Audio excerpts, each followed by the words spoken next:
सारूप, पहले शुद्धा लक्षणा आपको बताई थी, अब है सारूपा, जिस पे आरोप किया जाए। मानो सांप में रज्जू का आरोप किया जाए या रज्जू में सांप का आरोप, इस तरह से सारूपा। सारूपान्या तु यत्रोक्तौ अन्य, सारूपा जो लक्षणा है वो अन्य है, किससे? शुद्धा लक्षणा से। यत्र उक्तौ, जहां कथन में, जहां उक्ति में, विषयी विषयस तथा, विषयी का तथा विषय का ग्रहण किया जाता है। माने जिस पदार्थ का आरोप किया जाता है वह विषयी, और जिसमें आरोप किया जाता है वो विषय। तो विषयी विषय तथा वो सारूपा लक्षणा होती है। ठीक है ना? आरोप्यमाण आरोप विषयश्च, एक तो आरोप्यमाण जिसमें है ना, और दूसरा आरोप का विषय। क्या आरोप का विषय है?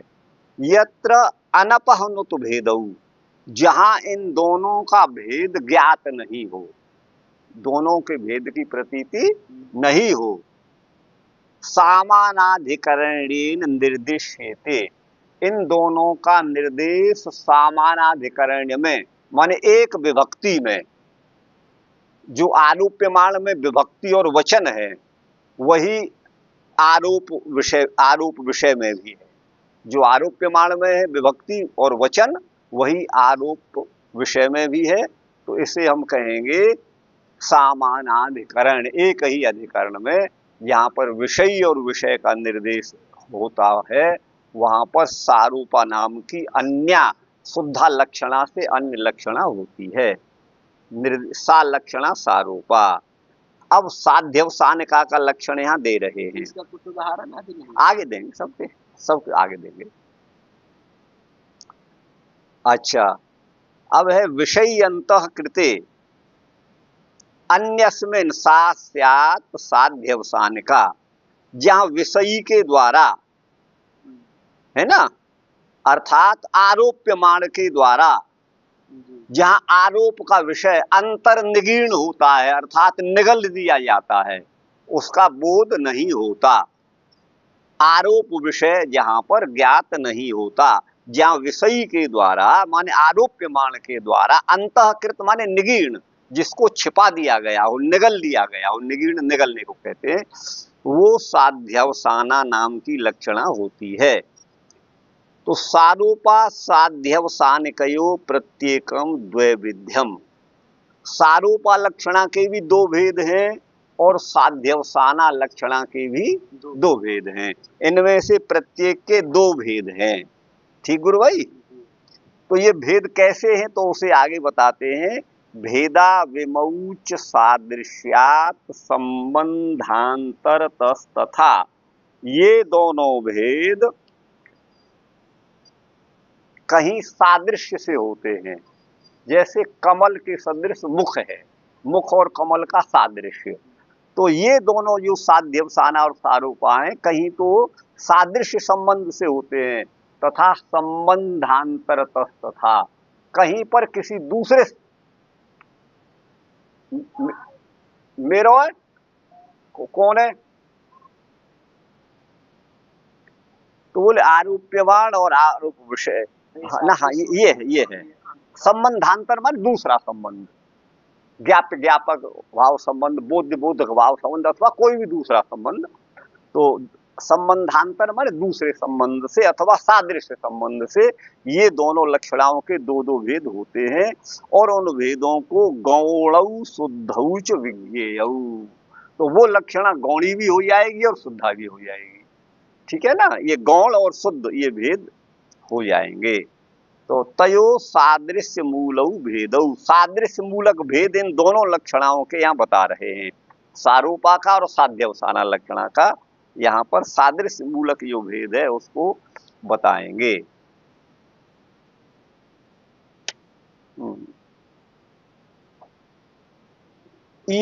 इमौ आरोपाध्यवसान रूपौ सादृश्य हेतु भेदौ। इमौ माने ये दोनों, आरोपौ माने सारोपा, और साध्यवसान रूप जो सादृश्य के हेतु दो भेद हैं, उनका उदाहरण दे रहे हैं। गौरवाहिकः इत्यत्र गौरयम इत्यत्र च। तो देखिए गौरवाहिकः, तो ये तो दिया है सारूपा का।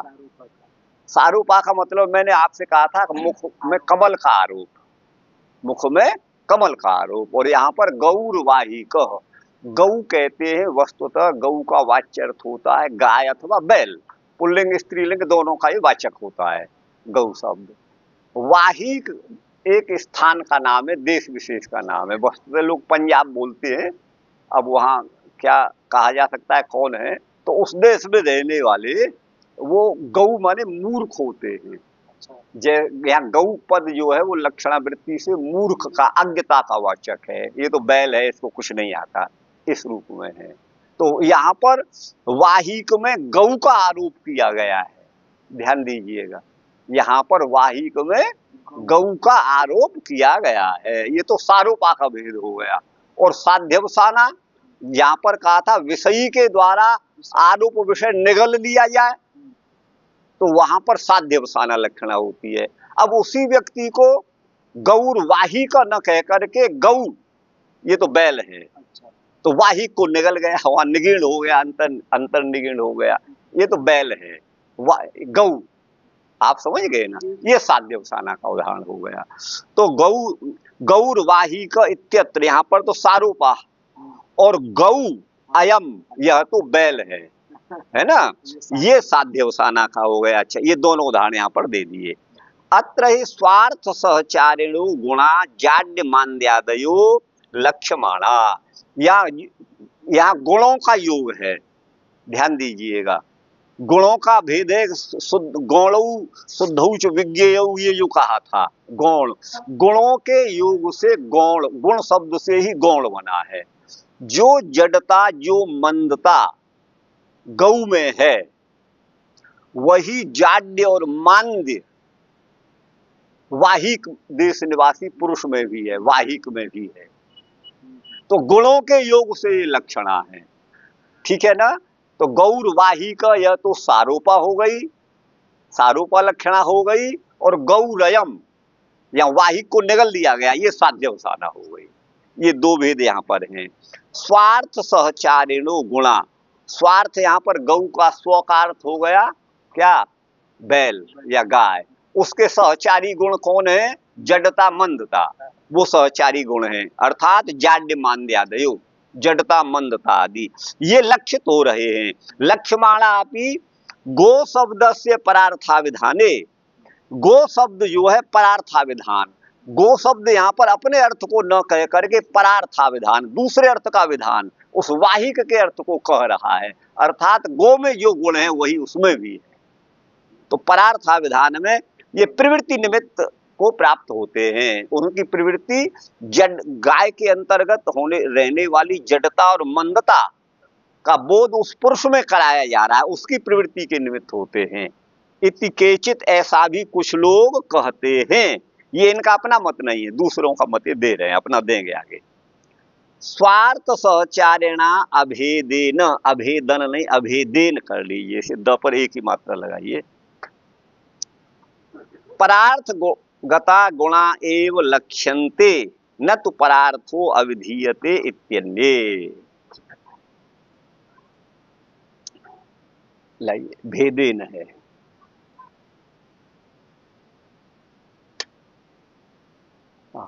ये कहते हैं स्वार्थ सहचारी गुणा, स्वार्थ माने गौ, उसमें सहचारी गुण क्या है, जडता और मंदता, वो अभेद संबंध से वही गुण परार्थगता गुणा एव लक्ष्यन्ते, वही गुण उस वाहिक में लक्षित होते हैं।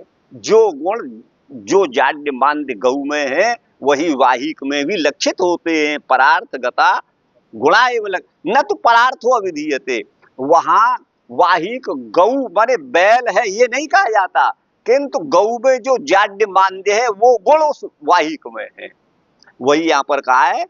परार्थ नहीं, किंतु उनका गुणों का लक्षणा से बोध होता है, लक्षणा वृत्ति के द्वारा, लक्षणते माने वो लक्षणा वृत्ति से गुणों का बोध होता है। न तो परार्थो विधीयते, गौ का अर्थ वहां वाहिक नहीं हो जाता, किंतु वहां गुणों का योग है। इति ऐसा अन्य लोग कहते हैं। अब तीसरा मत देते हैं, साधारण गुणाश्रयत्वेन परार्थ एव लक्ष्यते इत्यपरे। तीसरे अन्य आचार्यों का मतलब है इन दोनों गौरवाहिक आदि उदाहरण में साधारण गुण का मतलब है जो गुण गाय में भी है, बैल में भी है और उस मूर्ख में भी है, वाहिक में भी है। तो ये गुण साधारण हो गए, सामान्य गुण हो गए, जो किसी एक विशेष में न रह करके उन गो में भी है और वाहिक में भी है। तो वो साधारण गुण का आश्रय वो कौन है? यहाँ पर दोनों ही है वस्तुतः। तो साधारण गुण के आश्रयत्व से परार्थ एवं लक्ष्यते, यहाँ पर गौर वाहिक से परार्थ दूसरे ही अर्थ का बोध होता है। इति अपरे, ऐसा अन्य आचार्य कहते हैं। उक्तंच अन्यत्र, अब इसी बात को अन्यत्र भी कहा है। ये कुमारिल भट्टपाद के श्लोक वार्तिक में से ये ले रहे हैं, ठीक है ना। तो अब ये कुमारिल भट्ट का श्लोक वार्तिक नाम का ग्रंथ है ना, वहीं से ये अविधेया बिना भूत प्रतीतिर लक्षणोच्यते, इसको यहाँ पर दे रहे हैं, ठीक है ना। मानांतर विरुद्धे ही मुख्यार्थ से परिग्रहे, तो ये आधा नहीं दिया है, वहां कुमारिल भट्ट का ये पूरा है, यहाँ आधा ले लिया है। तो कहते हैं अविधेया विना भूत, अविधेय अविधा वृत्ति के द्वारा जिसका बोध होगा उसे अविधेय। जैसे वाहिक शब्द के द्वारा वाहिक देशवासी पुरुष का बोध होगा, और गौ शब्द के द्वारा चार पैरों वाली गाय का बोध होगा, गो का बोध होगा, ये अविधेय हो गया। अविधा के द्वारा होने वाला बोध, उससे अविनाभूत, अविनाभूत माने उसके बिना जो गुण नहीं रह सके। अर्थात गाय में जो जाड्य और मान्य है वो अविनाभाव संबंध से है।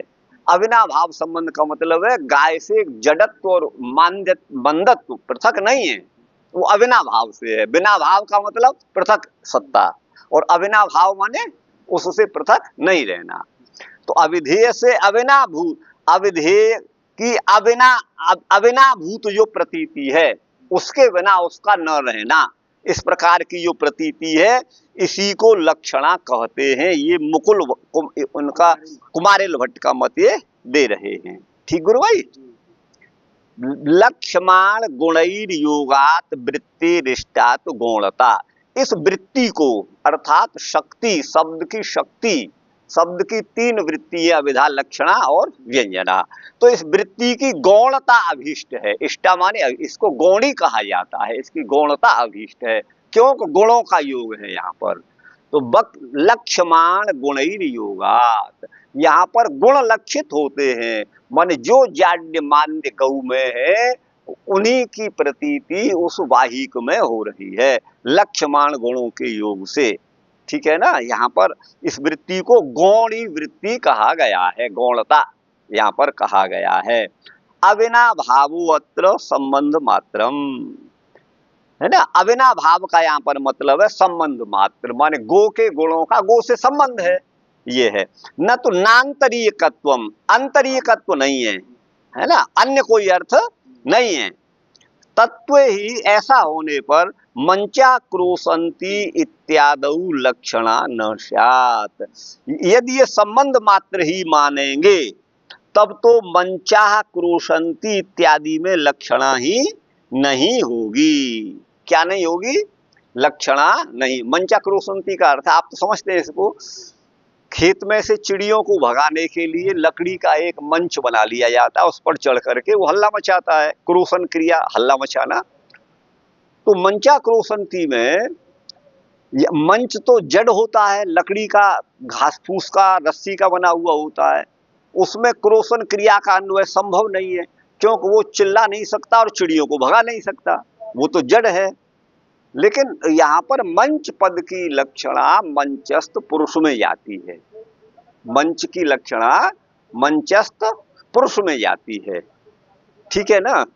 तो यहाँ पर जाती है, तो यहाँ पर मंच का और पुरुष का क्या संबंध हो गया?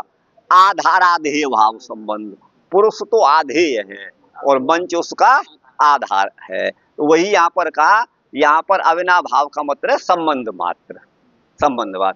अविनाभावे च आक्षेपेण सिद्धे, अविनाभाव संबंध से आक्षेप के द्वारा ही सिद्ध है, तो लक्षणाया नोपयोग, फिर तो लक्षणा के उपयोग की आवश्यकता ही नहीं है, ये संबंध मात्र ही यहाँ पर लिया जाता है।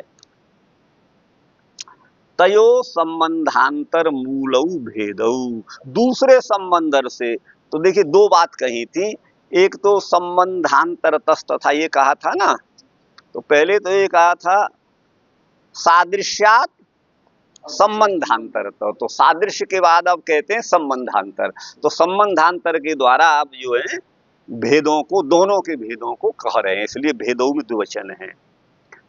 जैसे आयुर्घृतम आयुरेवेदम इत्यादौ च सादृश्यात अन्यत कार्य कारण भावादि संबंधांतरत्वम, तो यहाँ पर सादृश्य संबंध नहीं है इन उदाहरणों में, वहां तो सादृश्य संबंध था, गो में और वाहिक में सादृश्य संबंध था, लेकिन यहाँ पर सादृश्य संबंध नहीं, यहाँ पर कारण कार्य भाव संबंध है, वही संबंधांतर। तो कारण कार्य के अभाव संबंध है, तो यहाँ पर कहा, अब यह आयुर्घृतम, यह तो सारोपा का उदाहरण हो गया, और आयुरेवेदम ये साध्यवसाना का उदाहरण हो गया। तो अब यहाँ आयुर्घृतम, आयुर्वेद के अनुसार घी खाने से आयु की वृद्धि होती है, अर्थात घी जो है वो आयु का कारण है, तो घी तो कारण है और आयु की वृद्धि, लंबी उम्र होना ये कार्य है। तो आयु और घृतम में अब यहाँ वस्तुतः जो घी है वो घी का और आयु का सादृश्य तो है नहीं, किंतु कार्य कारण भाव संबंध है, घी खाने के कारण आयु अधिक हुई, उसकी आयु बढ़ी, तो आयुर्घृतम यहाँ पर तो सारोपा का उदाहरण हो गया गुरु भाई, और साध्यवसाना आयुरेवेदम है ना। अब यहाँ पर आयु पद को निगीर्ण कर दिया, अपने अंदर निगल दिया, आयुरेवेदम, घी के बारे में कह रहे हैं कि यह तो आयु ही है, घी तो को निगल गया। देखिए आयुर्घृतम, घी को निकल गया, घी आयु के अंदर निगीर्ण हो गया, यहाँ पर आप सही कह रहे हैं, घी आयु के अंदर निगीर्ण हो गया। यहाँ तो घृतम अलग है, लेकिन यहाँ घृत नहीं है, वो माने घी को आयु ही बता दिया, यह आयु ही है, ये क्या है, आयु ही है, अर्थात आयु का कारण है, ये भाव है यहाँ पर। तो आयुरेवेदम में साध्यवसाना, सादृश्यात अन्यत, यहाँ सादृश्य से भिन्न संबंध है, आयु और घृत में क्या संबंध है, कारण कार्य भाव, कार्य कारण भावी संबंधांतरम, कार्य कारण भाव, भाव आदि संबंधांतर माने दूसरा संबंध है, घी कारण है, आयु कार्य है, ये कार्य कारण भाव संबंध है। एवं माधव इसी प्रकार कार्य कारण भावादि लक्षण पूर्वे आरोपाध्यवसाने, अर्थात आरोप माने सारोपा लक्षणा, जैसे आयुर्घृतम अथवा गौरवाहिक, और साध्यवसाना आयुरेवेदम गौरयम, ये साध्यवसाना हो गया। ये दोनों, ये जो है कार्य कारण भावादि लक्षण पूर्वक, ये सारोपा और साध्यवसाना लक्षणाओं के उदाहरण हैं। अत्र गौण भेदयोर भेदेपि तादरूप्य प्रतीति सर्वथैव अभेदावगमश्च प्रयोजनम, तो बोले यहाँ लक्षणा का क्या प्रयोजन है, तब कहते हैं गौण और भेद में, गौण भेदयोर भेदेपि, यहाँ पर भेद होने पर भी तादरूप्य की प्रतीति माने उसी रूप की प्रतीति होना, सर्वथा अभेद का अवगम, अर्थात जो गुण गौ में है वही वाहिक में भी है, जो आयु है वही घृत है, तो वही इस प्रकार अभेद का अवगम माने बोध, सर्वथा अभेदावगम, अभेद का बोध, अभेद की प्रतीति होना ही यहाँ पर लक्षणा का प्रयोजन है। और शुद्ध भेदयस्तु अन्य वैलक्षण्येन, शुद्धा के जो भेद है ना, ये गौणी के भेद और शुद्धा लक्षणा के, शुद्धा लक्षणा के जो भेद हैं उनमें तो अन्य वैलक्षण, अन्य में आयु वृद्धि की उतनी क्षमता नहीं है जो क्षमता घी में है आयु बढ़ाने की, अन्य से विलक्षण है, विलक्षण माने विशेष है, तो तो अन्य के विलक्षणता से और अव्यभिचारेण माने बिना किसी दोष के, बिना किसी व्यभिचार के ये कार्य कारित्वादि है, अर्थात आयु की वृद्धि करने वाला घृत होता है। यही यहाँ पर लक्षणा का प्रयोजन है। क्वचित तादर्थ्यादुपचार, कहीं पर तादर्थ्य से भी, तदर्थ से तादर्थ्य बनाए, तदर्थ माने उसके लिए। जैसे उदाहरण के लिए यहाँ उदाहरण दिया है, हाँ, यथा इंद्रार्था स्थूला इंद्र, स्थूला खूंटा को कहते हैं। इंद्र देवता को प्रसन्न करने के लिए किए जाने वाले यज्ञ में जिस पशु को बांधा जाता है खूंटे से, उस खूंटा को स्थूणा कहा गया है। किसी भी खूंटे को स्थूणा बोल देते हैं। तो अब वहां वो स्थूणा को ही इंद्र कह दिया जाता है। इंद्र, ये क्या है? इंद्र है। बोले वो इंद्र तो नहीं है, लेकिन तादर्थ है, इंद्रार्थ है, इंद्र के लिए है, तो तादर्थ तदर्थ है। तो ये उपचार से यहाँ पर औपचारिक रूप से इंद्रार्था स्थूणा को इंद्र भी कह दिया जाता है।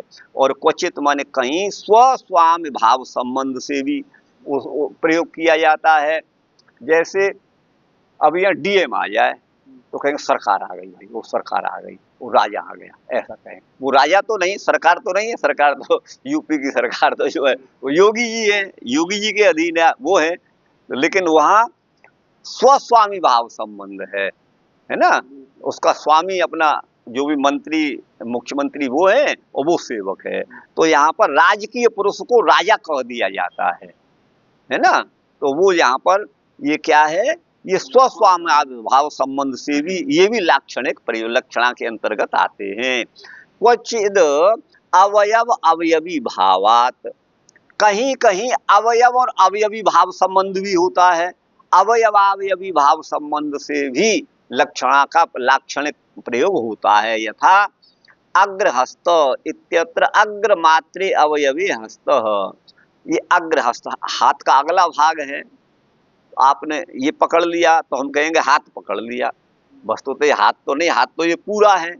तो यहाँ हाथ में और इसमें अवयवावयवी भाव संबंध है। हाथ तो अवयवी है, ये अवयव है, ठीक है ना। लेकिन फिर कहेंगे हाथ पकड़ लिया, तो हाथ मिलाओ, मिलती तो उंगली है, ये तो नहीं मिलता है लेकिन ये उसका अवयव अवयवी भाव संबंध है। तो कहीं पर अवयव अवयवी भाव संबंध से भी, जैसे अग्रहस्त इत्यत्र अग्रमात्रे अवयवे हस्त, इसको भी हम हाथ बोल देते हैं। क्वचित तात्कर्म्यात्, कहीं तात्कर्म्य माने उस कर्म का निर्वाह करने के कारण, जो जिस कर्म को करने वाला नहीं है लेकिन उस कर्म को कर रहा है तो अध्यापक लेकिन वो बढ़ई का काम कर रहा है तो किसान लेकिन वो लोहार का काम कर रहा है, तो तात्कर्म से भी। तो जैसे अतक्षा, अतक्षा को मैं तक्षा माने बढ़ई, जो बढ़ई नहीं है उसको भी तक्षा बोल देते हैं अगर वो कार्य कर रहा है। तो तात्कर्म्यात्, उस कर्म के कारण। लक्षणा के भेदों का संकलन, संकलन यहाँ पर कर रहे हैं। लक्षणा तेन षड्विधा आद्य भेदाभ्याम सह, पहले दो भेदों के साथ, माने गौणी लक्षणा और शुद्धा लक्षणा है ना। अब उनमें सारोपा साध्यवसाना, गौणी के दो भेद हो गए, शुद्धा के दो भेद हो गए। तो इस तरह से लक्षणा तेन षड्विधा, ये 6 भेद वाली हो गई। इसका देखो यहाँ पर है लक्षणा उपादान लक्षणा। हाँ वो पहले, हाँ उपादान को मैं भूल गया है ना। वो तो उपादान लक्षणा के ये भेद हैं और लक्षण लक्षणा। तो उपादान लक्षणा का भेद हो गया कुंता पुरुषा प्रविशन्ति, कुंता प्रविशन्ति उपादान लक्षणा का है। पुरुष को यहाँ वैसे लिख दिया है, नहीं लिखना था। उपादान साध्यवसाना का कुंता प्रविशन्ति हो गई, लेकिन यहाँ लिख दिया है इन्होंने पुरुषा, ये उपादान का लक्षण है इसलिए। अच्छा, लक्षण लक्षणा का, ये तो उपादान लक्षणा। अब लक्षण लक्षणा के भेद आप देखिएगा। लक्षण लक्षणा का आयुर्घृतम, हाँ ये जो है वो सारूपा हो गया, नहीं साध्यवसाना का हो गया। हाँ आयुर्घृतम ये सारूपा का है, सारूपा का हो गया। और लक्षण लक्षणा साध्यवसाना का आयुर्वेदम, और दूसरा दिया गंगायाम घोष। अब गौड़ी का सारूपा का भेद है गौरवाही का, ये गुणों के योग से वाही को गौ कहा गया। और गौड़ी साध्यवसाना का गौरयम, तो लक्षणा तेन षड्विधा, इस प्रकार लक्षणा 6 प्रकार की कही गई है। ये भी यहाँ पर वही भेद दे दिए गए हैं। ठीक गुरु भाई? हाँ, तो शुद्धा और गौणी भेद हो गए। अब उसमें ये उपादान, ये सब भेद यहाँ आप समझ सकते हैं। अब उक्त भेदाया लक्षणाया पुनः प्रकार त्रयम। अब उक्त भेद वाली माने 6 भेद वाली जो लक्षणा है उसके 3 भेदों को फिर कहते हैं, 3 प्रकारों को फिर यहाँ पर कहते हैं। साच व्यंग्ये व्यंग्येन रहिता रूढ़ौ सहिता तो प्रयोजने, प्रयोजनम ही व्यंजन व्यापार गम्यमेव। रूढ़ी में अगर लक्षणा होती है, रूढ़े प्रयोजनाद्वासौ लक्षणा, हाँ वो लक्षणा जो है पहली बात तो वहां होगी जहां मुख्यार्थ बाधित हो रहा है, मुख्यार्थ बाधित, ये तो होना ही होना है। और उसके साथ रूढ़ी अथवा प्रयोजन में से कोई एक हो, तो वहां पर रूढ़ी में क्या होगा, वह व्यंग्य अर्थ के से रहित होगी। रूढ़ी में तो व्यंग्य के रहित होगी, और प्रयोजनवती जो लक्षणा है वो व्यंग्य के सहित होगी। तो यही है व्यंग्येन रहिता रूढ़ौ सहिता तो प्रयोजने। यहाँ प्रयोजन क्या है, प्रयोजन क्या होता है, व्यंजना के व्यापार से ही जिसका बोध होता है। गम्य माने बोध्य, जो व्यंजना व्यापार के द्वारा बोध्य है वो व्यंजन संहिता, हाँ बोध्य है। तच्च गूढ़म अगूढ़म वा, और वह प्रयोजन है ना, कहीं पर तो गूढ़ होता है और कहीं पर अगूढ़। गूढ़ माने गुप्त, छिपा हुआ, और कहीं प्रकट, कहीं गूढ़ और कहीं अगूढ़, ये होता है गुरु भाई। ठीक, गूढ़ का मतलब दुर्बोध, जिसका बोध बड़ी कठिनता से हो, और अगूढ़ माने स्पष्ट हो, सर्वजन संवेद्य हो, उसे अगूढ़ कहेंगे। तच्चेति माने वह, वहां पर व्यंग्य है, तत् माने वह व्यंग्य। गूढ़ का उदाहरण यहाँ दे रहे हैं। मुखम विकसित स्मितम वसित वक्रिम प्रेक्षितम समुच्छलित विभ्रमा गतिरपास्त संस्थामति उरो मुकुलितस्तनम जघन मंस बंधोद्धुरम वतेन्दु वदनातनौ तरुणिमोद्गमो मोदते। अब यहाँ पर क्या, इसका ये व्यंग्य का, हाँ हाँ व्यंग्य का। अब यहाँ पर व्यंग्य जो है वो छिपा हुआ है, तत् माने वह व्यंग्य, तच्च गूढ़म अगूढ़म। तो जहां पर व्यंग्य अर्थ छिपा हुआ है, गूढ़ है, उसका ये उदाहरण है। क्या कहा, मुखम, यहां से आप समझिएगा, बत आश्चर्य है, इंदु वदनातनौ, इंदु के समान बदन है, मुख है जिसका, ऐसी चंद्रमुखी नायिका के तनौ माने शरीर में, चंद्र वदना कमल माने चंद्रमुखी नायिका के शरीर में, तरुणिमा माने जवानी, तरुणाई, यौवन यूं कहिएगा, उद्गमो, उद्गम हो रहा है, उभर रहा है, विकसित हो रहा है, और मोदते माने वही यौवन उस पर माने प्रसन्नता पूर्वक उसमें झलक रहा है, ये भाव है। तो कैसे, तो मुखम विकसित स्मितम,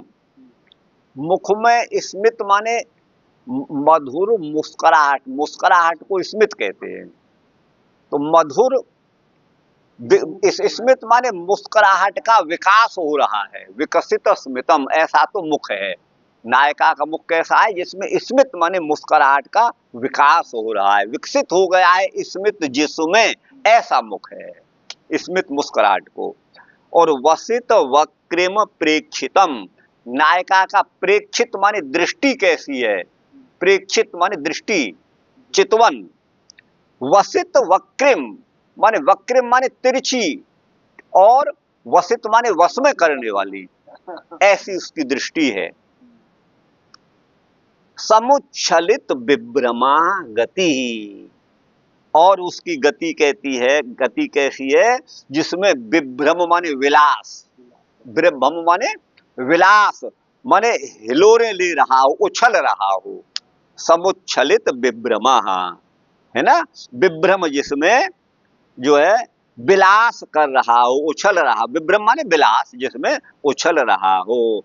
अपास्त संस्था मति ही, और उसकी जो मति है वह तो और तीव्र है। अपास्त संस्था माने एक मर्यादा से अतिक, मर्यादा का भी, संस्था का भी अपास्त, अतिक्रमण करके है।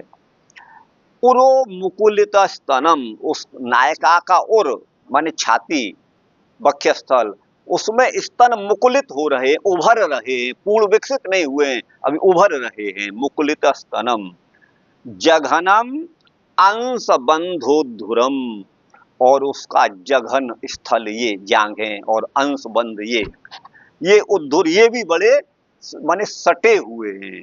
उद्धुरम वतेन्दु बदना तनऊ, अहो आश्चर्य है, इस चंद्रमुखी नायिका के शरीर में तरुणिमा का उद्गम हो रहा है। तरुणिमा जो है वो अपना विलास कर रही है, अपने पूर्ण यौवन पर आ रही है। ये भाव है यहाँ पर।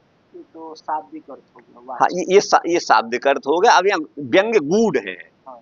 व्यंग्य यहाँ पर क्या गूढ़ है कि अब इसका, हाँ देखिए, अब इसके व्यंग्य, आप व्यंग्य तो आप इसमें लिखा है वो भी होगा और अपने मन से भी तो उसे लगा सकते हो। तो यहाँ व्यंग्य क्या गूढ़ है यहाँ पर आगे बताएंगे, उसी को हम कहेंगे, नहीं तो फिर इससे देखेंगे।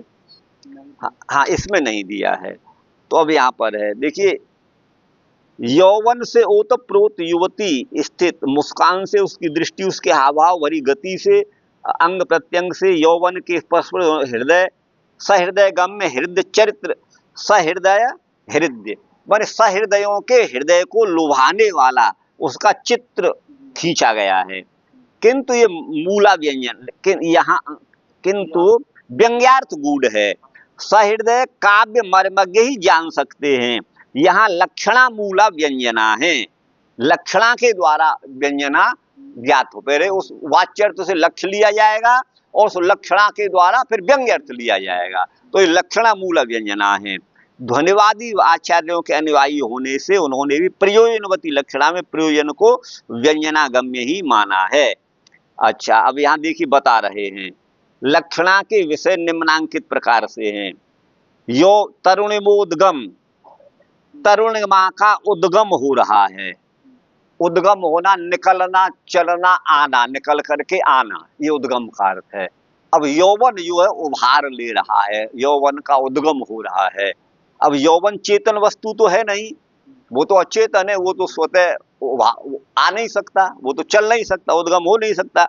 ऐसे ही मुदित पद का यहाँ पर प्रयोग है। हाँ, और वह मुदित माने हर्षित नहीं हो सकता, और हर्षित भी नहीं होगा, है ना। अच्छा, इस कारण यहाँ मुख्यार्थ का बाद हो रहा है, क्योंकि यौवन तो अचेतन है, उसमें उछलना, निकलना या प्रसन्न होना, मोदते, ये मोदते है ना माने प्रसन्न होना, ये सब जो है ये उसमें यौवन में संभव नहीं है, ये तो चेतन का कार्य है। तो यहाँ मुख्यार्थ का बाद हो रहा है, इसलिए लक्ष्यार्थ है। लक्ष्यार्थ क्या होगा? यौवन अवस्था जनित उत्कर्ष अर्थात अत्यंत सौंदर्य उसमें है, ये लक्षणा के द्वारा बोध होगा। और व्यंग्यार्थ क्या होगा? नायिका में नायक की अभिलाषा है, उसको वो चाहता है, ये व्यंग्य अर्थ है। ये व्यंग्य, तो ये लक्षणा मूल व्यंजना का उदाहरण दिया। ये व्यंग्यार्थ गूढ़ है, गूढ़। अब अगूढ़ का उदाहरण यहाँ पर देंगे।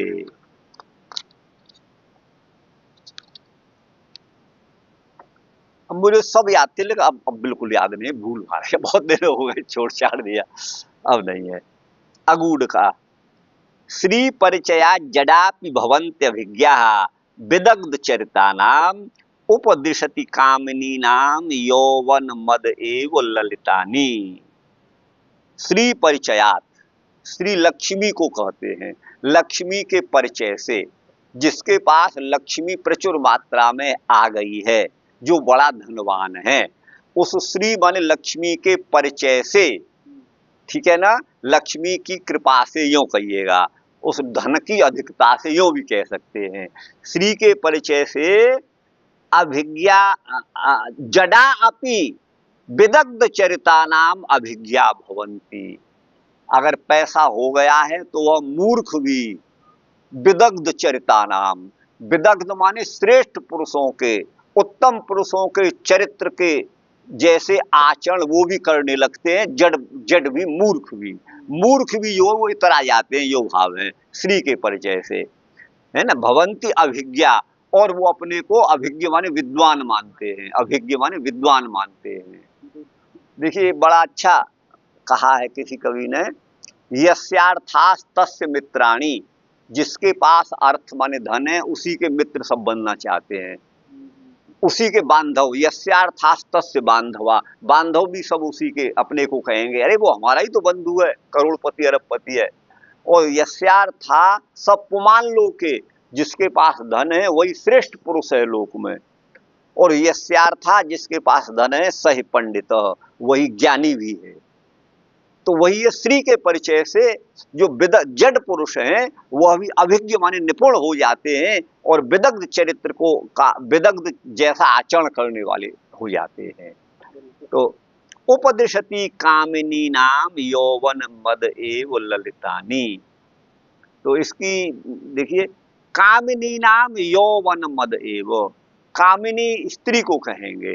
कोई स्त्री बहुत साहित्य शास्त्र की मर्मज्ञ नहीं है, हो सकता है वो अंगूठा छाप भी हो, लेकिन जब जवानी का उद्गम होगा, यौवन का उद्गम होगा, तो वो ललितम ललितानी यौवन मद एव उपदिशति। ललित माने उसके हाव भाव, उसके नखड़े, उसकी नयाकत, उसका यौवन ही उसे उपदेश करेगा। उस यौवन ही उसे बताएगा तुम ऐसे नखड़े करो, ऐसी नयाकत करो, ऐसे देखो, ऐसे चलो। तो ललित कहते हैं उसकी मनोरम चेष्टाएं, उस नायिका के द्वारा होने वाली सुंदर चेष्टाओं को ललित कहा है। तो वो भले अनपढ़ है, लेकिन वह यौवन का मद जब होता है तो वही उसको उपदेश दे देता है कि तुम ऐसे हाव भाव करो, है ना। तो वो उसे ललित कहते हैं, उपदेश, वही उपदेश कर देता है। अब यहाँ पर देखिए, यौवन का मद वो भी जड़ है, वो तो उपदेश दे नहीं सकता, उपदेश देना तो चेतन का काम है। इसलिए मुख्यार्थ बाधित होने पर यहाँ लक्षणा हो रही है, ठीक है ना। तो वही है, यहाँ पर भी वही भाव समझना। व्यंग प्रकट है। हाँ, यहाँ पर व्यंग जो है वो प्रकट है, अगूढ़ है, ज्यादा छिपा हुआ नहीं है। तो अगूढ़ व्यंग न कहा। देखिए, लक्ष्मी की प्राप्ति हो जाने पर, श्री के परिचय हो जाने पर, मूर्ख जड़ व्यक्ति, मंद बुद्धि के मनुष्य भी चतुरों के व्यवहारों के, विदग्धों के चरित्र यानी रीति रिवाजों को जानकर अभिज्ञ हो जाते हैं। उपयुक्त कथन का समर्थन अर्थांतर न्यास अलंकार के द्वारा कर रहे हैं। ये अर्थांतर न्यास अलंकार है। यौवन का मद ही युवतियों को विलास का पाठ पढ़ा देता है। विलास माने हाव भाव, चेष्टा। तो इसको उर्दू में कहा गया है, उर्दू की एक शेर आपको बोलता हूँ। खुदा जब हुस्न देता, हुस्न रूप को कहते हैं, खुदा जब हुस्न देता है नयाकत आ ही जाती है। नयाकत माने नखड़े और हाव भाव, ये स्वयं उसमें आ जाते हैं। वही खुदा जब हुस्न देता है नयाकत आ ही जाती है। यही इसी का अनुवाद है, उपदिशति कामिनी नाम यौवन मद एव ललितानी। अब अत्र यहाँ पर उपदिशति, ये उपदिशति यहाँ पर जो है वो लक्षणा ही ली जाएगी, क्योंकि यौवन का मत तो उपदेश दे नहीं सकता, वो तो जड़ है। तो अब वही यहाँ पर ये जो अगूढ़ है, लेकिन ये व्यंग्य गर्भिताया लक्षणाया त्रैविध्य प्रतिपादनम। व्यंग्य गर्भित लक्षणा, जिस लक्षणा में व्यंग्य अर्थ छिपा हुआ है, जो लक्षणावृत्ति की, जिस लक्षणावृत्ति के द्वारा व्यंग्यार्थ की प्रतीत हो रही है, उस लक्षणा के तीन भेदों का प्रतिपादन आगे करते हैं। तदेशा कथिता त्रिता त्रिधा, यह जो लक्षणा है वो तीन प्रकार की कही गई है। गुण का ही भेद बता रहे हैं। हाँ हाँ, जी हाँ, ये बता रहे हैं व्यंग्य, जिसमें व्यंग्य जो है उसको व्यंग्य गर्भ, व्यंग्य जिसके गर्भ में है, हाँ, उसके तीन भेद बता रहे हैं।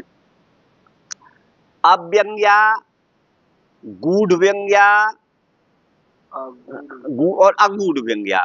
माने अव्यंग्या, एक तो बिना व्यंग्य के भी होती है लक्षणा, और दूसरी वह होती है जिसमें व्यंग छिपा हुआ होता है, और तीसरा वो जिसमें व्यंग छिपा हुआ नहीं होता, जैसे उपदिशति में। और छिपा हुआ अगला जो उदाहरण पड़ा था ना, वो अगला वो उसमें है। तो लाक्षणिक शब्द लक्षणम। अब लाक्षणिक शब्द, तो लक्षणावृत्ति का बोध कराने वाला शब्द को लाक्षणिक कहते हैं, वो लाक्षणिक है। लाक्षणिक शब्द का लक्षण है तद्भूर लाक्षणिक। तद्भू माने उस, तद माने उस लक्षणा का, भू माने आश्रय, उस लक्षणा का उद्गम जहां से होता है, ये नहीं अब पढ़ने देगा, उस लक्षणा का जो आधार है ना, वो लाक्षणिक शब्द है। लाक्षणिक शब्द के द्वारा ही लक्षणावृत्ति का बोध होता है। तद्भूर लाक्षणिक शब्द की संबद्धते, या शब्द का अध्यार करना पड़ेगा। तो अर्थात वो लाक्षणिक शब्द है। कौन? तद्भू, उस लक्षणा का आश्रय। लक्षणा शब्द का, शब्द ही तो आश्रय है। तो अर्थात तद्भू माने तदाश्रय, उसका आश्रय। ये लक्षणा मूल व्यंजना, ये इसमें आएगा। कितना हो गया? 41 मिनट। 41, ये नहीं पढ़ने देगा।